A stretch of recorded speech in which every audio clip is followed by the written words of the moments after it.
Hey, what's up guys? Nagbabalik na naman po si Master Joper Legaspi, ang inyong Sapada Master ng Pilipinas. At ngayon po mga kaibigan ay kumustahin ko kayo kung mayroon ba kayong natutunan sa last na panalabas na vlogs ko patungkol sa Vivance in the Clouds.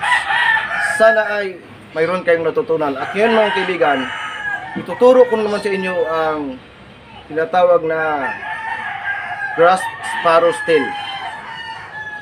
Okay? Sa Chinese po, tinatawag ito Lan Xiaowei. Okay? So, kung sino ang may aklat dyan na Yang Style Tai Chi Chuan, panoorin nyo, basahin nyo kung ano ang Grass Sparrow's Tail. So, ang Grass Sparrow's Tail ay dito po nakukuha ang aking kalaman sa pagsangga. Okay? Sanggain ang atake ng kalaban pamagitan ng inyong kamay. So, ang sapada po, maaaring kayo ay nagtatanong ano nga ba ang sapada. Ang sapada ay isang depensa sa paano magsangga ng suntok o atake, or parang way of intercepting fist, or parang Jeet Kune Do lang. Okay? Ngayon, tatalakayin muna natin ang Grass Sparrow's Tail. So, sa aklat po, ito po ang tinuturo. Kapag ikaw na ay sinusuntok, ito po ang depensa, ganyan. Halimbawa po ay ito sinusuntok na sa mukha, kamay, dito po dapat ang hand contact. So sa kalaban, kung ito ang suntok, okay, dito mo rin sasanggain. Okay, dito sa wrist. Pag ganyan, dito ang contact. At sa moment na sasanggain mo, mga kaibigan, dapat sundan mo ang kanyang direksyon.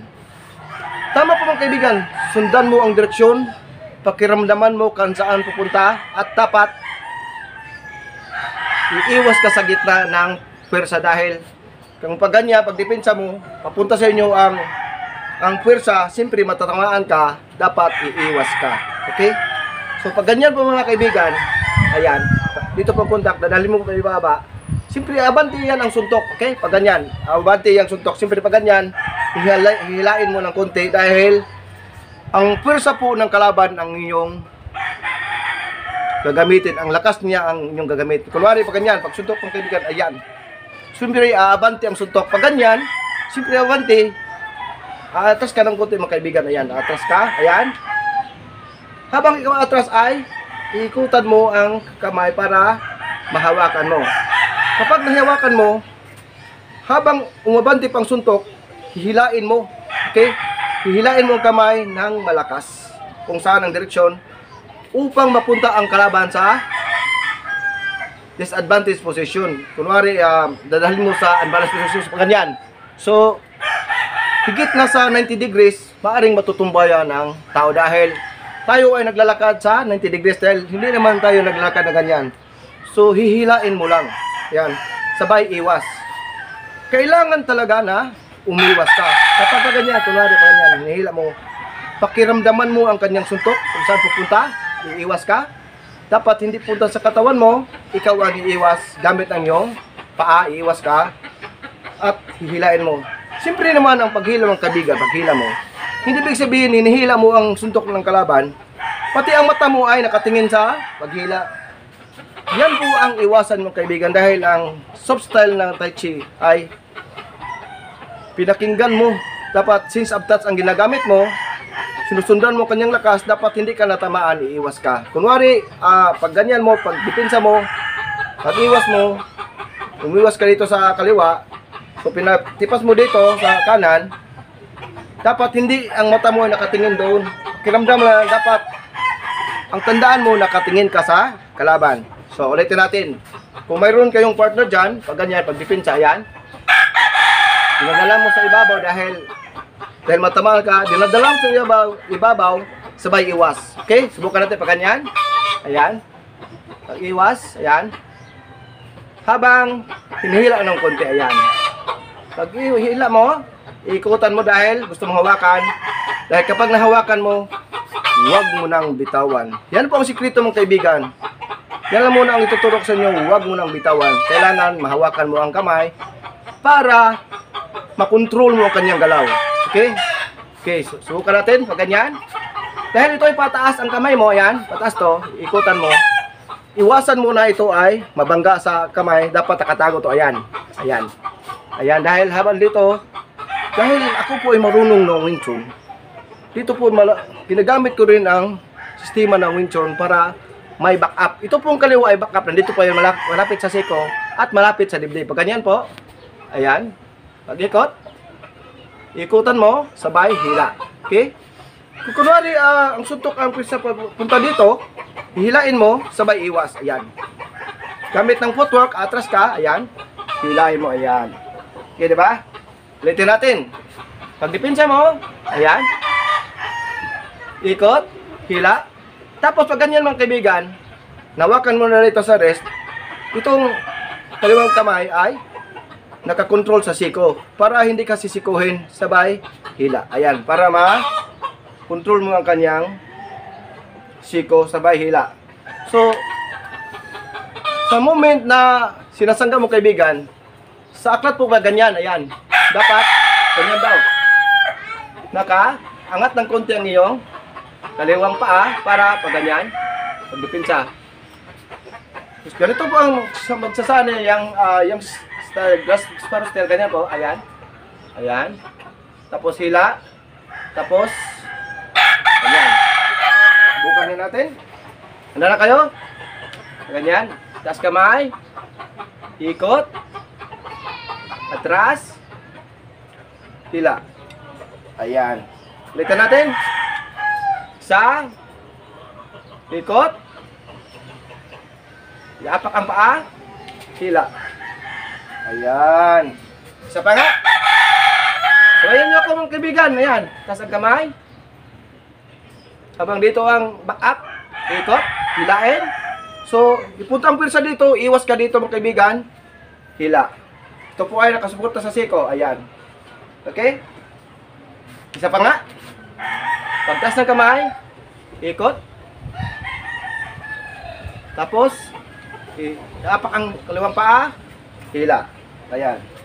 Sa actual po mga kaibigan, para mas maintindihan nyo, dahil ang suntok po ay napakalakas.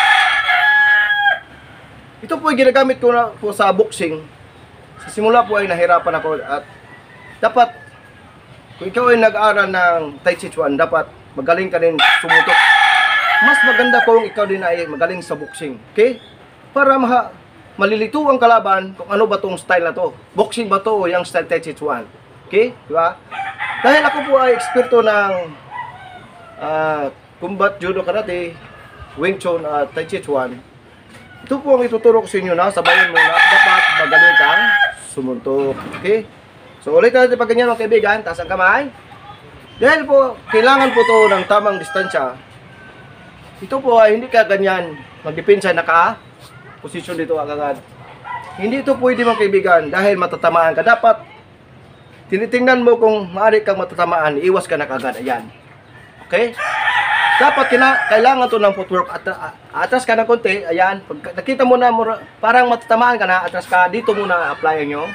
Dapat hindi ka na sa center line. Nakaiwas ka na sa center line. Ayan. Dito na ka na magdepensa. Tapos, gilain mo. Sa pong technique para mas maintindihan ng kaibigan, dapat ang kamay ng kalaban ay ganyan. Nakatuwid. Dahil pag ganyan, maaari pa yang susuntok. Dahil ang kaliwa ay live na live ang kaliwang kamay, maaari kang susuntokin. Dahil dito kapag naituwid mong kamay kaibigan kasama ang balikat, hindi yan na nakasuntok. Okay? Hindi na yan makasipa dahil hinihila mo. Ayan. At kapag naituwid mo lang kamay mga kaibigan, maaari mo itong, dahil pumunta ka dito, umaharap ka sa kaliwa, mas madali kang atake ng Kronos kick. Okay? Kung pag ganyan mga kaibigan, pag depensa, ayan, ikot, punta ang siko, atras ka. Dahil umarap ka sa kanan, dapat manatili ang kamay mo dito. Okay, nakayuko ang kalaban, ikot mo itong kaliwa. Okay? Ikot mo ito, ayan. Ano nga ba? Pag ganyan, ikot mo ito. Dapat manatili ang kamay dito, mas madali itong umatake ng Kronos kick. Ayan, tatamaan dito ang kalaban. Okay? So, subukan natin kaibigan. Depensa. Hila. Ikot dito. atake. So, madali lang mga kaibigan, di ba? Dahil, pag ganyan mo, pinsa, hila, ayan, atake, ayan. At ngayon mga kaibigan, di ba, tinuturo ko sa inyo patungkol sa yung pag-ikot sa katawan or spiral. Pag-ikot sa katawan ng kalaban sa kalaban. Okay? Dapat pag ganyan, paikot-ikot ka kaibigan. Dahil iiwasan mo ang kanyang suntok. Dahil kapag ikot ka papunta dito, ibig sabihin gusto mong ipatipas ang suntok ng kalaban o atake papunta sa kanan. Dahil umiwas ka dito sa kaliwa, gusto mong ipatipas ang suntok papunta sa kanan. Ganyan naman kaibigan. So, pag pumunta ka dito, ayan, dapat pag ganyan lang. So, dito po ma-apply natin ang spiral technique. Dahil kapag ikaw ay pupunta doon, dapat para kang naglalakad ng pangkusa, sure moves talaga, ayan. Huwag mo muna ibigay ang lakas dito, tapos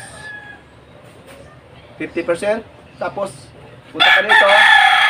So, ayan, dikit na naman. Yan lang po. Parang ganyan lang, paikot ka. Ayan. So, kung ito ay, ulit natin yung kaibigan, ganito po. Kapag gusto kang ikot, ito po ang magpagsasan. Ayan. Ayan. Ayan. Pag nasanay ka dito mga kaibigan, paikot ka, so mabilisan ganito na ito mga kaibigan. Ayan. Ganyan po ang pag-ikot. So, pag ganyan, nagdipinsa mo, ayan. Punta ka dito, ayan. Dahil dito po ay maaari itong mag-reverse. Pag ganyan, maaaring umatake ang kabilang kamay dahil nandito itong isang kamay, maaari ding i-reverse mo dito na rin. Ayan. Dahil dito ay nagkadipinsa, dito naman, na-reverse ito, itong kanan, nito naman.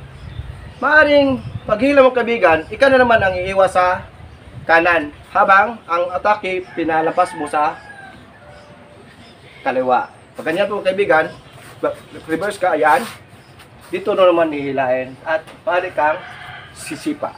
Okay? Isa pa nga, pag ganyan mo, dito ka iwas, ikot, sipa. Yan lang po mga kaibigan, sana inintindihan nyo at mas marami pa tayong katalakayan at subaybayan yung aking mga vlogs. Ito nga pala si Master Jupiter Legaspi, sana inintindihan nyo at mas marami pa ituturo sa inyo. Sa mga hindi pa kapag-subscribe, please subscribe my channel sa Pada Master. Please pakipindot ng like and share at sa mga gustong magsumabay sa akin ng videos, palaging tingnan ang click ng notification bell. See you next time, bye bye!